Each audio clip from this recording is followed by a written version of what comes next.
Nithyananda Paramashivoham.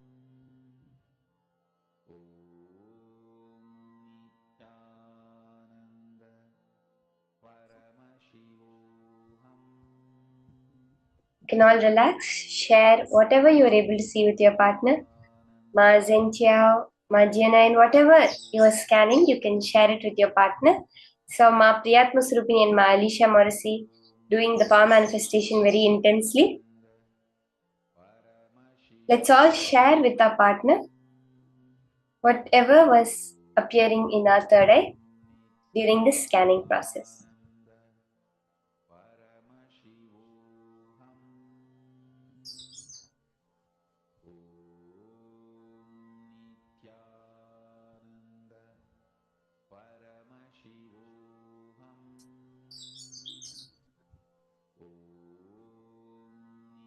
How many of us manifested?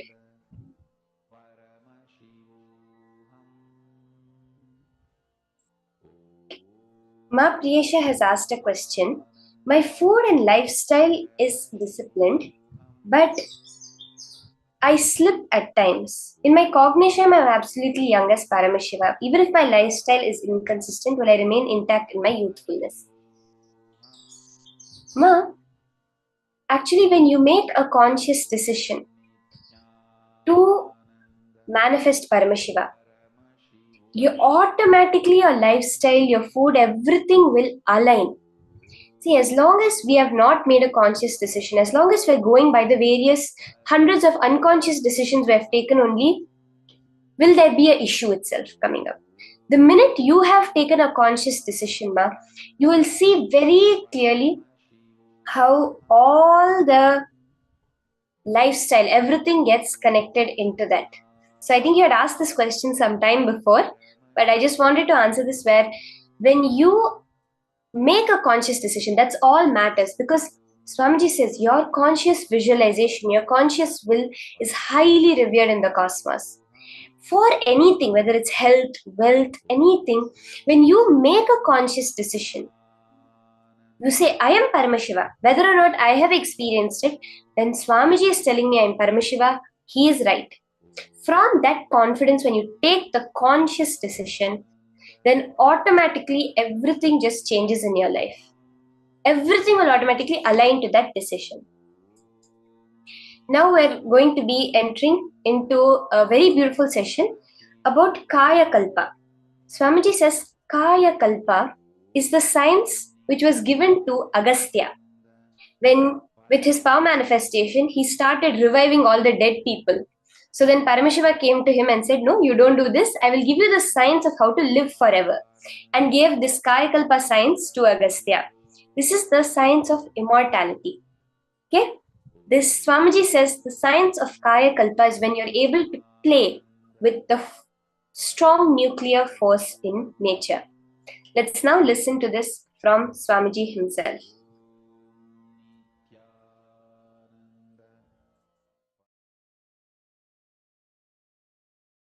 The sacred secret science of Kayakalpa is Paramashiva's message directly from Kailasa to the whole humanity, to the whole world today. From today, Paramashiva will reveal the great sacred secret science of Kayakalpa. Understand? Search for healthy life, long life, healthy long life was done by human beings from time immemorial. Through their seeking, research, experiences, expertise, human beings have discovered many things to have long, healthy life in various civilizations. in Saraswati civilization, in Ganges civilization, in Hindu civilization, in African civilizations, in Egyptian civilizations, in various civilizations. A lot of things were invented, discovered, reinvented, rediscovered. First and foremost, let's bow down to Ganapati, who is the manifestation, the greatest manifestation of Paramashiva.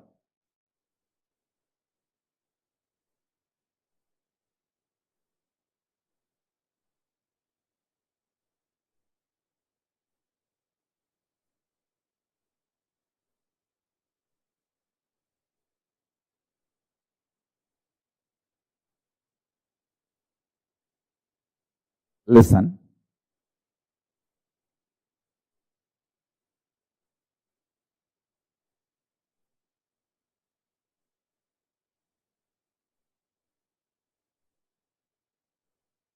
Out of your consciousness, you 3D printed, consciously 3D printed this physical structure, Annamaya Kosha, breathing structure, Pranamaya Kosha, mental structure, Manomaya Kosha, cognition structure, Vijnanamaya Kosha,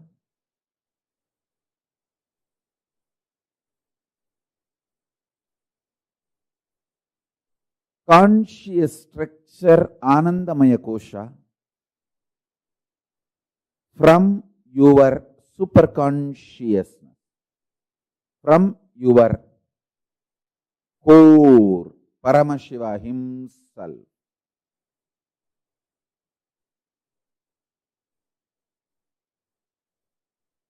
Understand?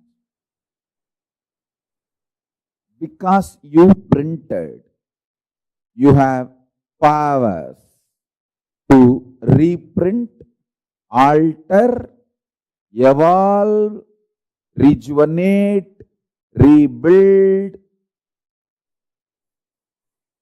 any part or fully.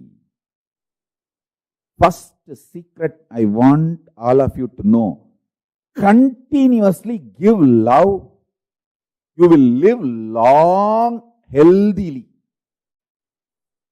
Listen to this first secret. Love everyone. Go on be loving as many people as possible, as many things as possible. Expand your zone of love. Expand your space of love. I tell you, love is such powerful energy. When you give the smile and love,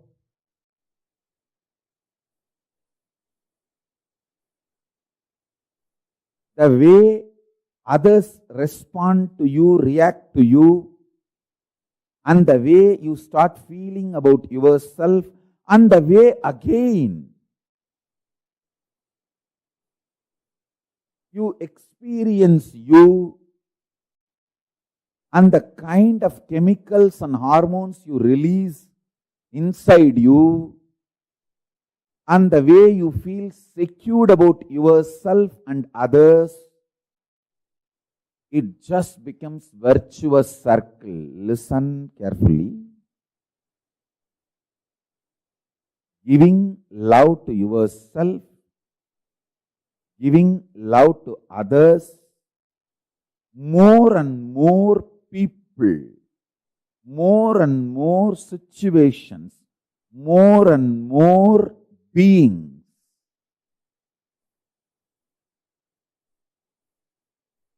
Giving love, taking intense decisions to enrich world, enrich others, Tyaga. Tyaga removes all the negativity from not only your mind, it removes negativity even from your intestine. The parasites, microbes from your intestine gets clean. Gets clean. When you start smiling at people, loving people, giving security to people, making people feel secured about you, with you, around you,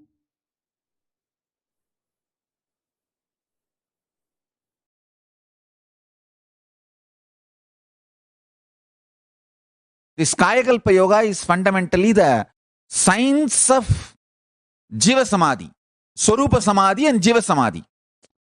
See, Jiva Samadhi means you can decide when you want to leave the body. You can live as long as you want, 100 years, 200 years, and leave the body when you want. And when you leave the body also, it will not be dead. It will be like a living, like how Paramashivoham's body never deteriorated. There was no signs of death on Paramashivoham's body. Paramashivoham is one of the greatest incarnations. This Kayakalpa Yoga. This science is to achieve the Jiva Samadhi. Means when you leave the body, the body will not be dead like a normal person. You will sit in Samadhi, you will stop using the body, but the body will be alive. Like that you can sit in Samadhi for 200-300 years also. In India, we have great Jiva Samadhis. My own gurus, Raghupati Yogi and Kuppammal and Isakki Swami, all three of them are Jiva Samadhis. I have seen with my own eyes. Isakki Swami, after he left the body, 3 days after that, we took the body, and when we were putting him in the Samadhi, just automatically his legs got folded and got into Padmasana.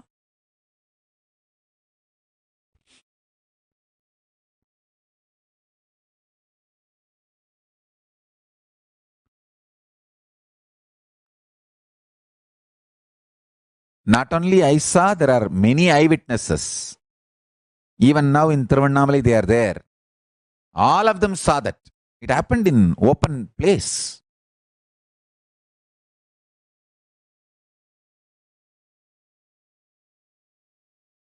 Body which is used intensely remains healthy.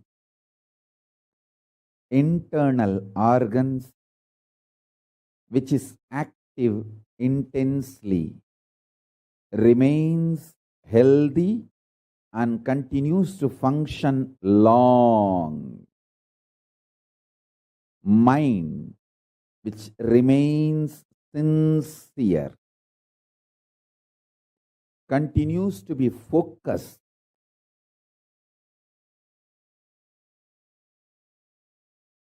on the goal of life. Consciousness naturally, spontaneously, simultaneously, listen to this word, spontaneously and simultaneously manifest through all these three layers: mind, internal organs and body. All these three.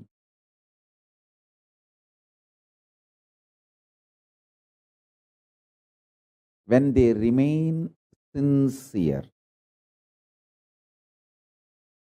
Let me give you deeper explanation. Use the body more and more. You will be very healthy, energetic.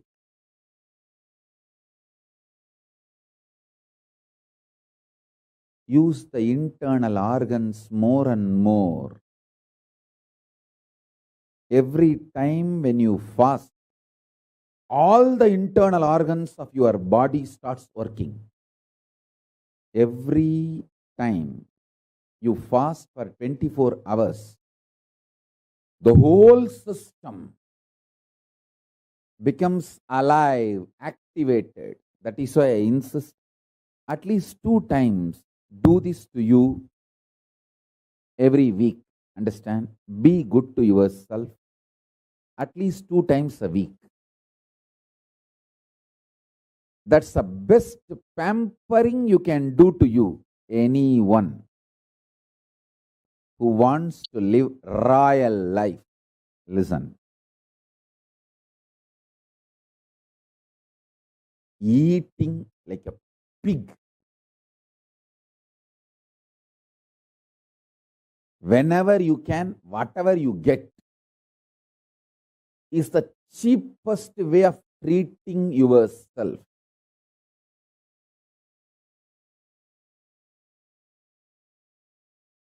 Listen.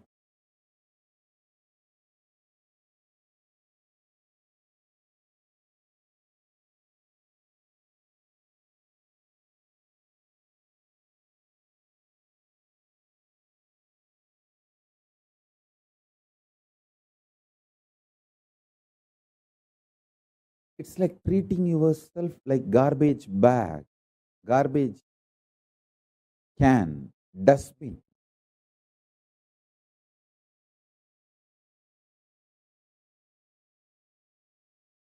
Once in a week, treat yourself good. I'll highly recommend at least twice. If you are an initial level seeker, once a week. If you are very sincere about enlightenment, twice a week. Treat yourself royal. It means stop eating.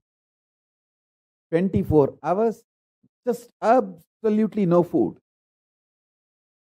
If you can, dry fasting. If not, just water is okay. Water fasting. All your internal organs will become alive.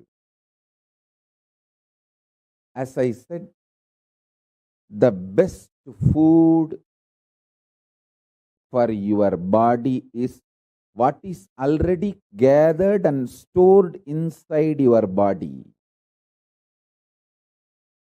Allow the body to eat itself without giving food from outside. Listen carefully. I have seen people who don't eat because they don't have, but people don't eat even though they have for a purpose, higher purpose, they don't eat. I have seen both kind of human beings. I have seen extreme poverty. I have seen very powerful royal people who don't eat, not because they don't have, but because they have a higher purpose to exist, they stop eating. The difference I have seen in both the bodies, people who don't eat because of poverty, their body doesn't shine. People who don't eat because of the higher purpose, their whole skin shines because the cognition, purpose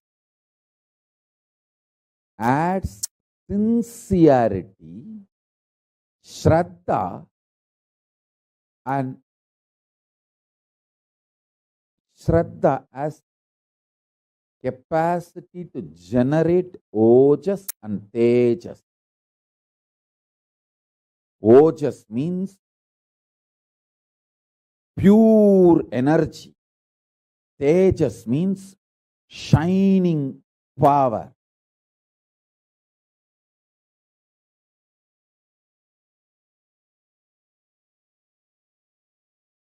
I am actually giving you the secret science of Kayakalpa. The food, when it is physical, your longevity and health reduces. When it becomes liquid, your longevity and health increases. When it becomes just pure prana, your longevity and health increases much more.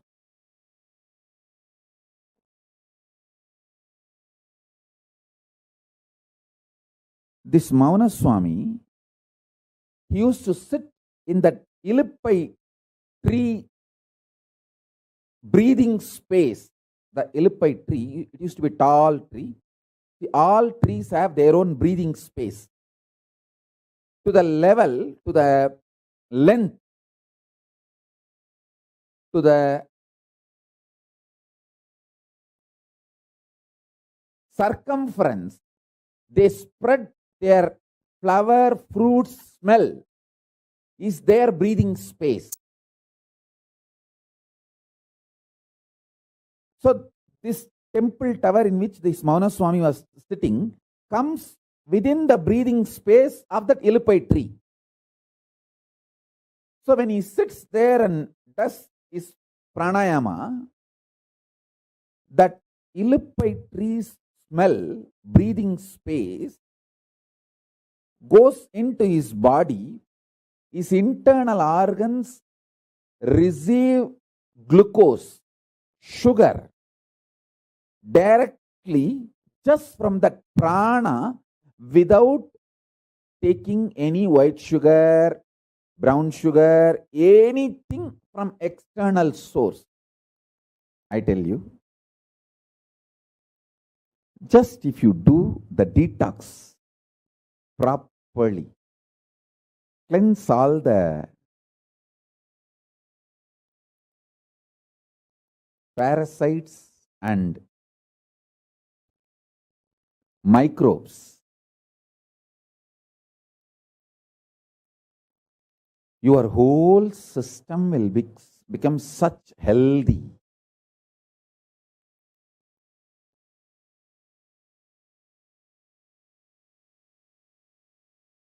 Arunagiri Yogeshwara has given me a very sacred secret about biochemistry of Turiyatita. Listen. Rasavada,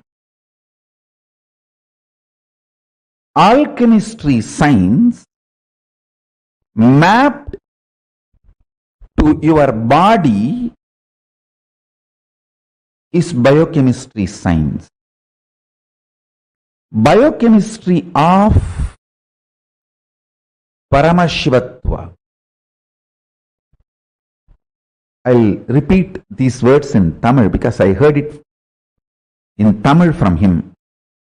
Kabam uyir kabadappa kolayarukka uyir kolayarum.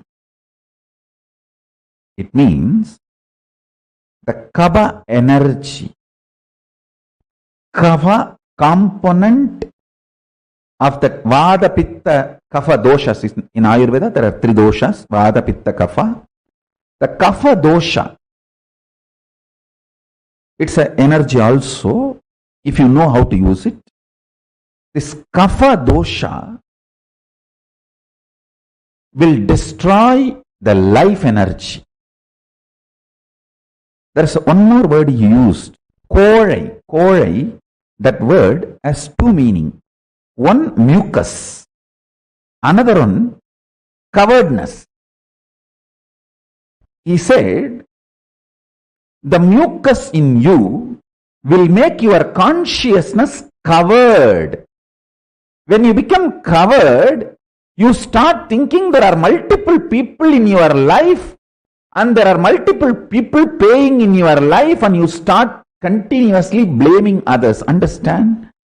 Blaming others is the quality of the covered. Even if others are attacking you, if it is reality, even if it is fact, taking responsibility and solving the problem is courage. Whether others are attacking you is your imagination or fact or reality, taking responsibility for it and solving is the quality of courageous being.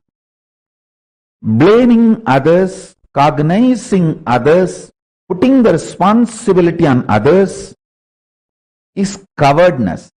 In Tamil, there is one word, kozhai. That word has two meanings. One mucus, another one cowardness. My guru told me, kozhai uyir kozhayappa. Kozhai uyir kozhayakkum. It means, I'll give you the gist of what he transmitted to me, what he blessed me.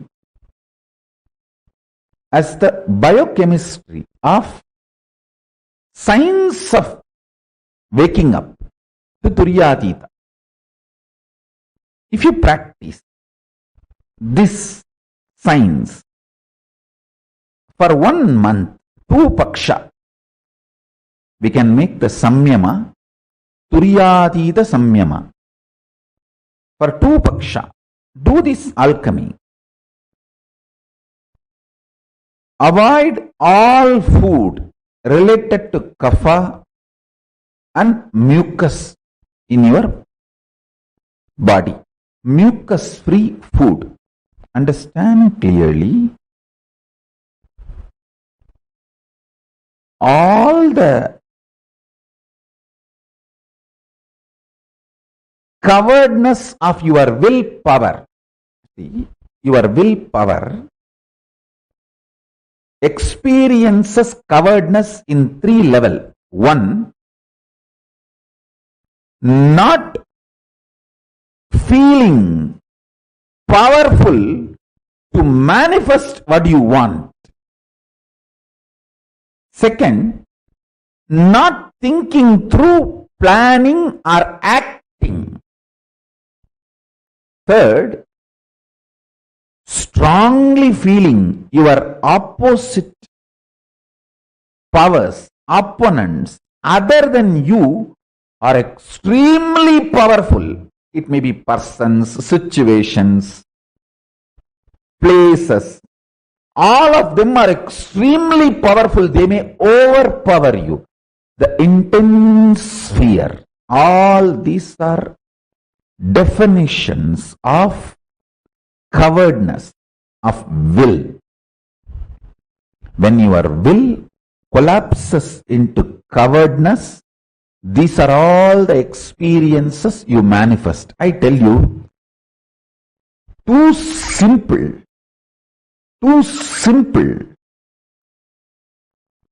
Change your biochemistry, the whole problem will be solved. I have seen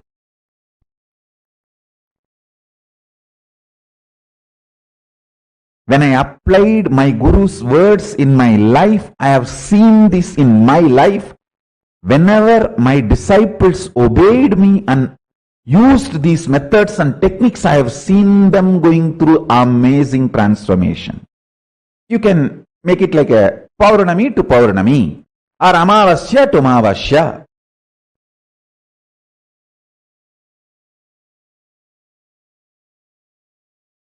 Take this up. Eat only fruits, vegetables, spinach. Just only these 3.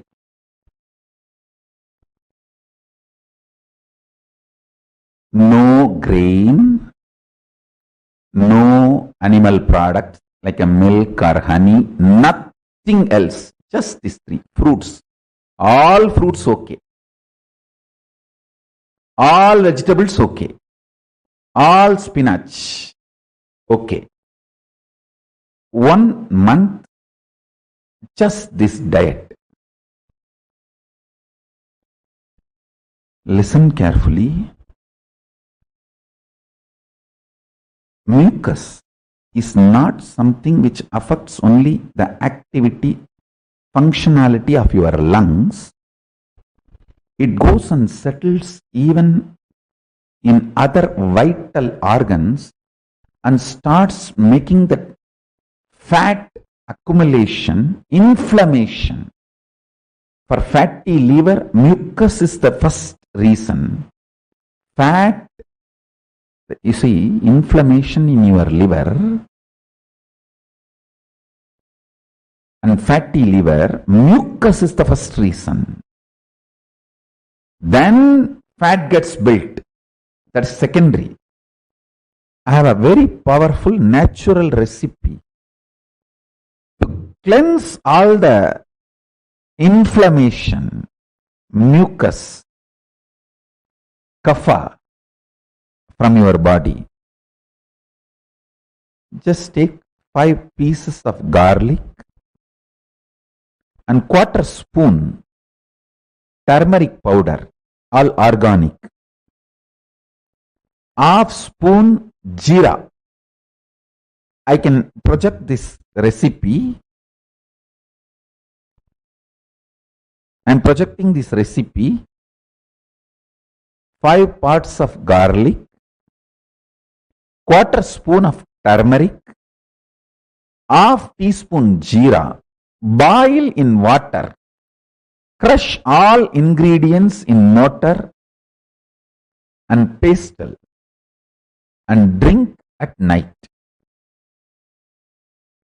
It can really detox you.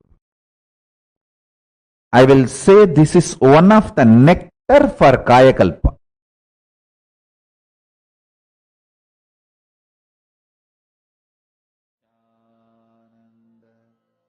Paramashivoham.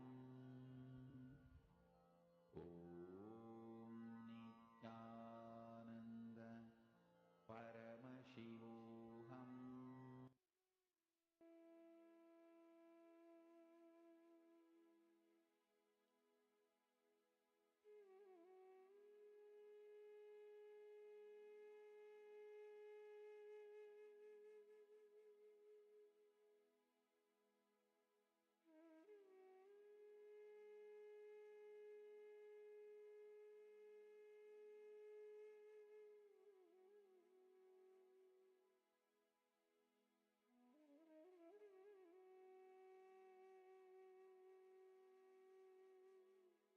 So beautifully Swamiji explained to all of us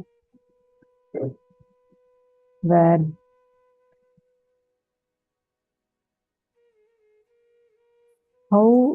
what is Kayakalpa? What is the science of Kayakalpa?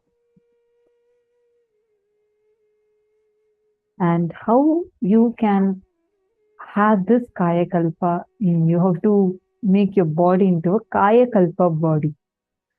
Such a powerful science what we just learned.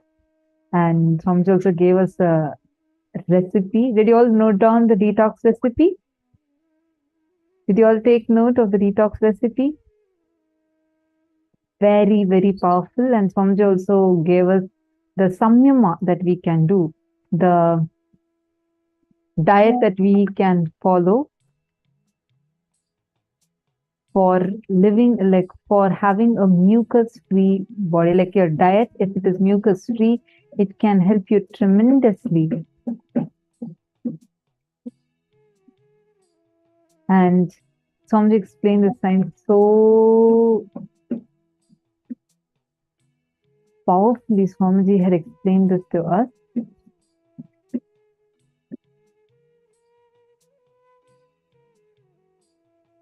See, out of your consciousness, from your super consciousness, from your core, Paramashiva himself is 3D printed, consciously 3D printed your physical structure, Annamaya Kosha, breathing structure, Pranamaya Kosha, mental structure, Manonmaya Kosha, cognition structure, Vijnanamaya Kosha, conscious structure, Anandamaya Kosha.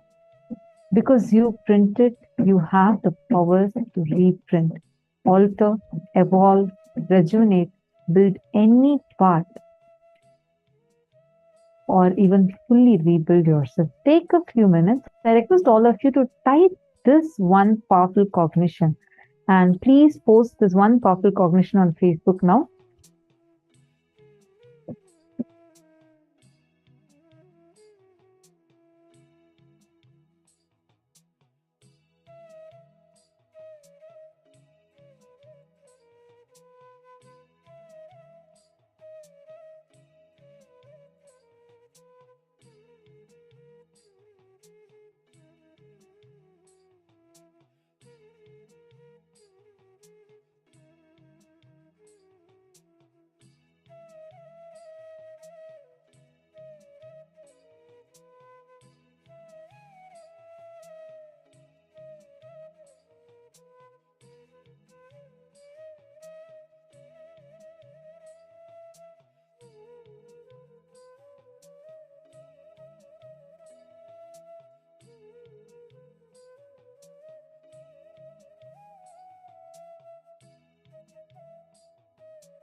Hope all of you have written down now.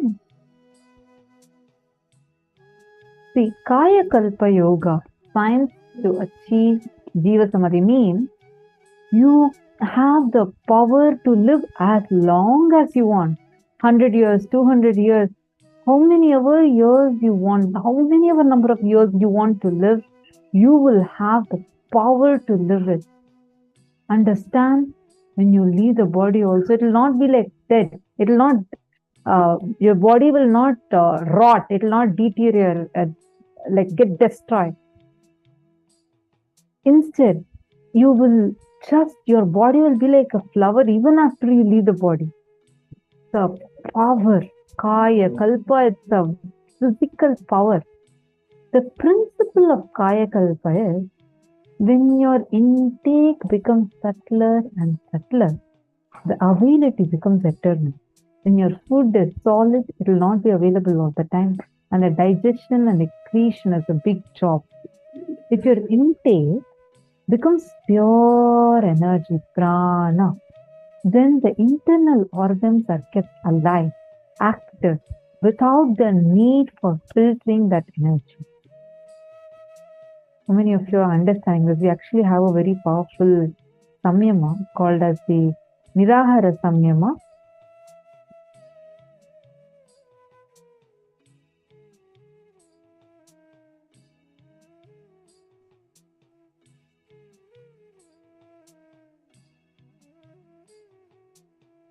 Where Swamiji actually makes us to go beyond even the necessity of food.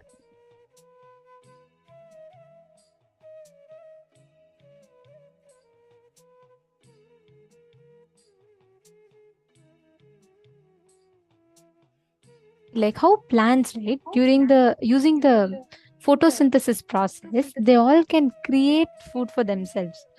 Each of our body has the innate ability to create food for ourselves. Each of our bodies has the ability to create food for ourselves, just like how plants do. Swamiji, using the Nirahara Samyama, awakens our body's innate ability to generate food for ourselves. And that is the science of Nirahara Samyama. Actually, tons of people have done this Nirahara Samyama successfully, and so many people are a witness to this. Like even she has done Nirahara Samyama for, I think, 6 months, right? Almost 1.5 years. Yes. And Swamiji also explained to us one of the most powerful ways how you can detox the parasites in your intestine. Listen, Swamiji said, giving love to yourself and others, smiling at people, making people feel secured about being around you, and taking intense decisions to enrich the world, and tyaga, sacrifice, cleanses and detoxes the parasites, microbes from your intestine. Your whole system will become so healthy, and simply Kayakalpa will start happening through you. Again, this is another very powerful cognition. I request all of you to take a few minutes and type down this one cognition. I request all of you to do this. Is such, see, understand. Many times you feel like just a smile, just me smiling can do a difference. Yes. Your one smile, you will just be looking and smiling. But understand it has an impact on your very intestine. We all want to have a healthy body, like a really healthy body. And now I see so many of you widely starting to smile. Okay, a good decision. Understand? See, the moment just being loving. Take a moment. I request all of you to type every single word that Swamiji has told here. Type it and post it. Come on, take a few minutes. Quickly start typing this.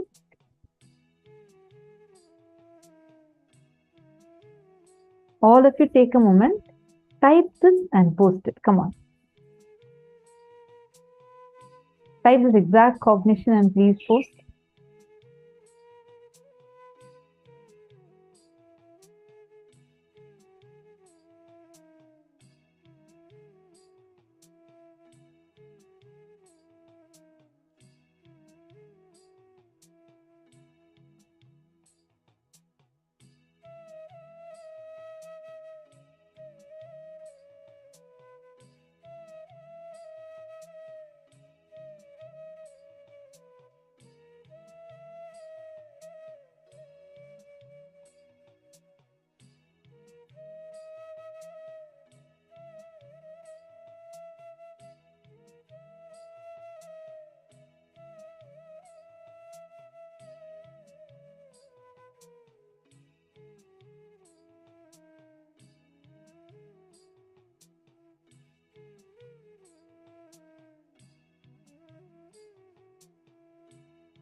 Nithyananda. All of you typed out. I see only some of you who are typing. All others, please type it out. It's a very important cognition.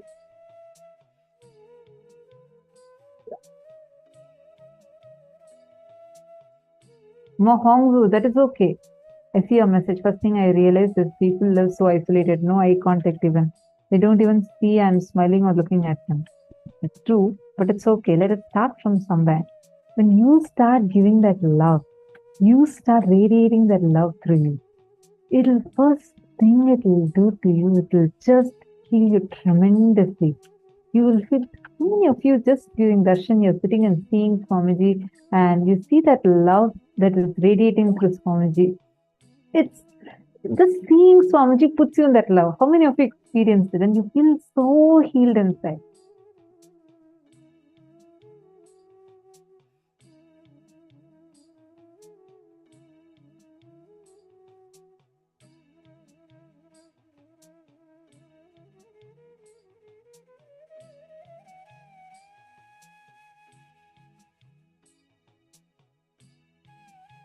Nithyanandam, Ma Kitty, Nithyanandam, nice to have you here.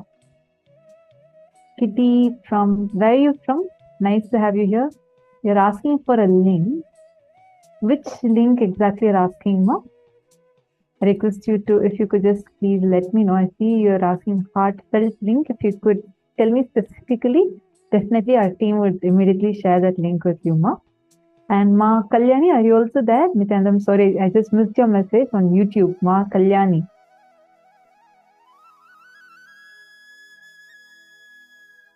The contribution link, Ma Kitty, definitely we will share that with you.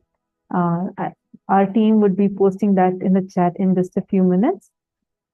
Where are you from? Nice to have you here. Where are you from? And I also, I think a few days ago, you had also expressed that you are interested to be a part of Kailasa, to become a sannyasi. Please let me know, because we can immediately send you the link where you could sign up for that also. So kindly do let me know about that. And where are you from? Ma Kalyani K from YouTube. You have asked a question. Please help me to come out of past thoughts. The completion process that we do helps a lot in coming out of the past thoughts and past memories.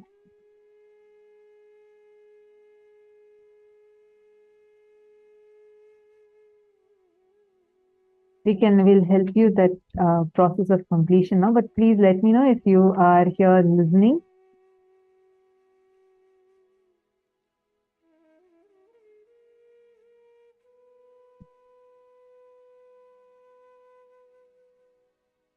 Mahongsu said, I know it's just for realization, but it's a good practice. It feels much more energy and power. Absolutely. Mahongli Wong is saying, giving love to yourself, others, smiling at people. Yes, she has posted the powerful cognition. Wonderful. I think many of you who have already posted in other Zooms also, but still a lot more of you have not yet posted. Can I request all of you to post? Ma Shukrendraananda, Chinese participants can post it even in Chinese language, but I just request everyone to type it and post it. If you could just tell, sorry, in case you're translating, I request if you could tell all the Chinese participants that they can post this just in Chinese itself.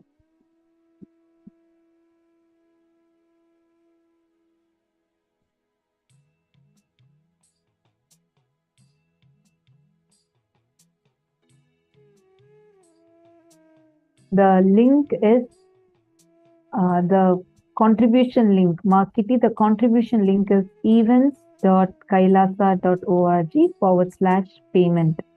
So that is the link. You can go to that link and make your offering. Events.kailasa.org/payment.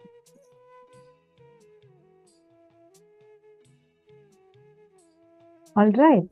So now, since all of you have typed out,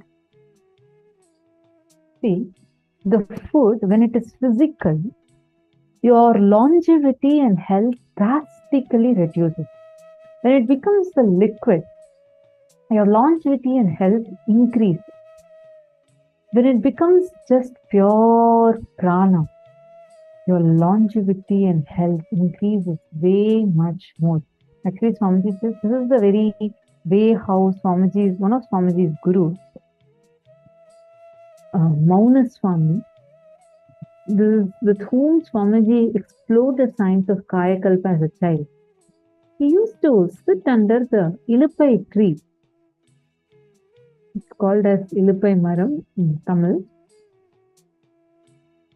All trees have their own breathing space where they spread their fruits and smell. So until the place where a tree's flowers or its fruit smell or its fragrance, like the tree smell reaches, it's called as the breathing space of that tree. So he used to sit in the breathing space of an Iluppai tree, Iluppai Maram, and all the trees had their own breathing space, and the temple tower in which Mauna Swami used to sit comes within the breathing space of the Iluppai tree. So when he sits there and does his pranayama, that Iluppai tree's smell, breathing space goes into his body. His internal organs receive glucose, sugar directly from that prana. Understand? Without taking any form of sugar, no honey, no sugar, no brown sugar, nothing. Without taking anything from external source, just by inhaling this prana of the tree, he used to empower his internal organs, energize his internal organs with the required amount of glucose. Wow, what an advanced science.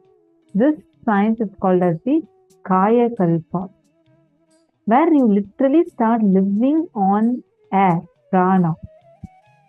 The most powerful Kumbhaka is Trinetra Kumbhaka. So now we are going to be practicing Trinetra Kumbhaka. It awakens the Kundalini Shakti, the cosmic union with Paramashiva, rebuilds your body, burns all the bad muscle memory, biomemory, and does everything best. The whole prana sharira will become aligned with the full Kundalini Shakti. Now, you can do this every day. Start with 11 times in the morning and 11 times in the evening. After 2-3 days, make it into 21, then slowly 42, then slowly do 108. Now, we are going to do for 10 minutes, 11 times we are going to do. Listen to the steps carefully, then we'll do it also and show to you. Inhale through your left nostril as much as you can and comfortably hold.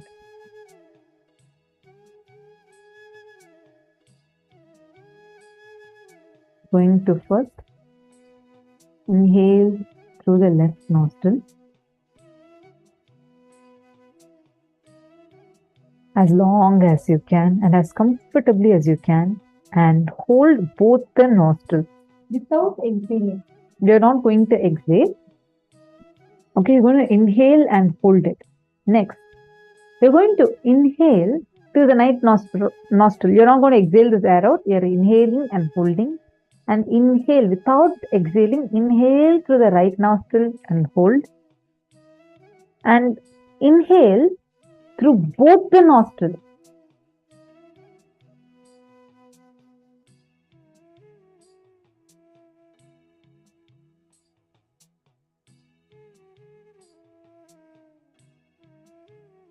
Hold as long as you can, as comfortably as you can. Automatically, the body itself will balance itself by exhaling a little. Don't worry about that.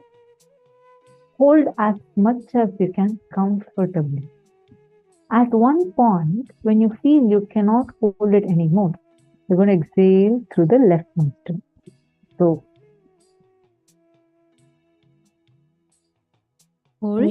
Hold as long as you can without exhaling. Now inhale through the right nostril and hold without exhaling. Hold as long as you're comfortable. Now inhale through both the nostrils without exhaling. And hold for as long as you can. And exhale through the left nostril. This is one cycle. So like this, you're going to do 11 cycles. Are all of you clear? You're going to do this whole cycle 11 times. We're going to project the steps also for all of you. And all of you are going to be doing this process. Please start.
the same space. Let us all enter into the next session. You all can relax slowly, very slowly. Please relax. Now, we're all going to be entering into the next part, where each of you are going to be manifesting a very particular power of identifying blood group of anyone that you will. Whoever you want to manifest with, whoever you want to scan and identify, you're going to be manifesting the power of body scanning, where you're going to be scanning, identifying the exact issue the other person has, exact blood group of the other person, and you're going to be verifying. Let's make this short and quick, okay? Now, each of you that are here, connect to another person that is there, okay? One of the partners. You're only going to keep it short. Just one round with each person, and you're going to be manifesting quickly where you scan another person's blood group. Shall we start? Come on, let's start. Take a few minutes. Please scan the other person. Identify whatever blood group you're seeing through the third eye. Tell, share with them, and let them post it. Nithyananda Paramashivoham. Om Nithyananda Paramashivoham. Om Nithyananda Paramashivoham. Om Nithyananda Paramashivoham. Om Nithyananda Paramashivoham. Om Nithyananda Paramashivoham. Om Nithyananda Paramashivoham.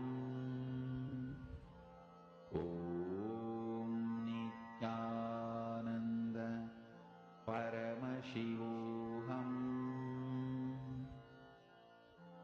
Om Nithyananda Paramashivoham. Om Nithyananda Paramashivoham. Om Nithyananda Paramashivoham. Om Nithyananda Paramashivoham. Om Nithyananda Paramashivoham. Om Nithyananda Paramashivoham. Om Nithyananda Paramashivoham.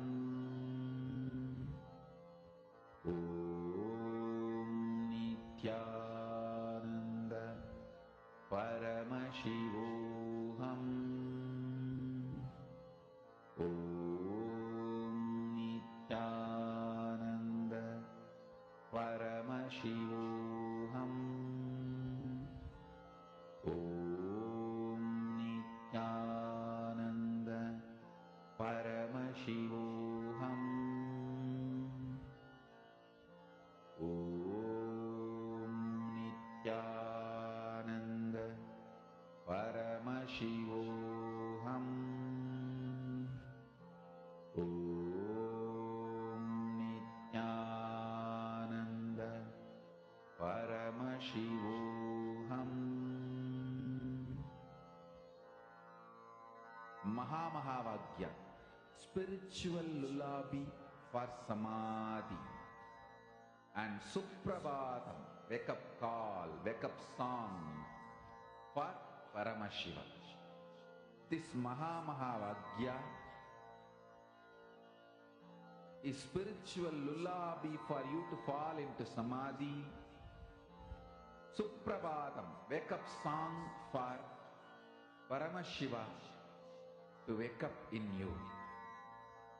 Just remember this one powerful cognition. This Mahavagya puts me in Samadhi. This is spiritual lullaby for Samadhi. And Suprabhatam, wake up song for Paramashiva in me. For Paramashiva to manifest. With this one spiritual powerful cognition, chant this Mahavagya.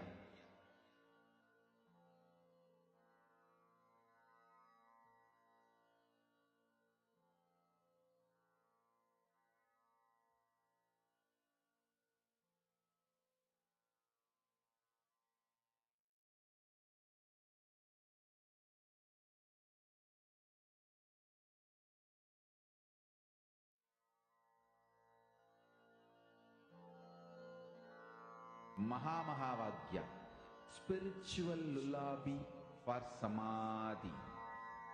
And Suprabhatam, wake up call, wake up song for Paramashiva. For Paramashiva to manifest. With this one spiritual powerful cognition, chant this Mahavagya. Om Nithyananda Paramashivoham. Om Nithyananda Paramashivoham. Om Nithyananda Paramashivoham. Om Nithyananda Paramashivoham. Om Nithyananda Paramashivoham. Om Nithyananda Paramashivoham. Om Nithyananda Paramashivoham. Om Nithyananda Paramashivoham. Om Nithyananda Paramashivoham. Om Nithyananda Paramashivoham. Om Nithyananda Paramashivoham. Om Nithyananda Paramashivoham.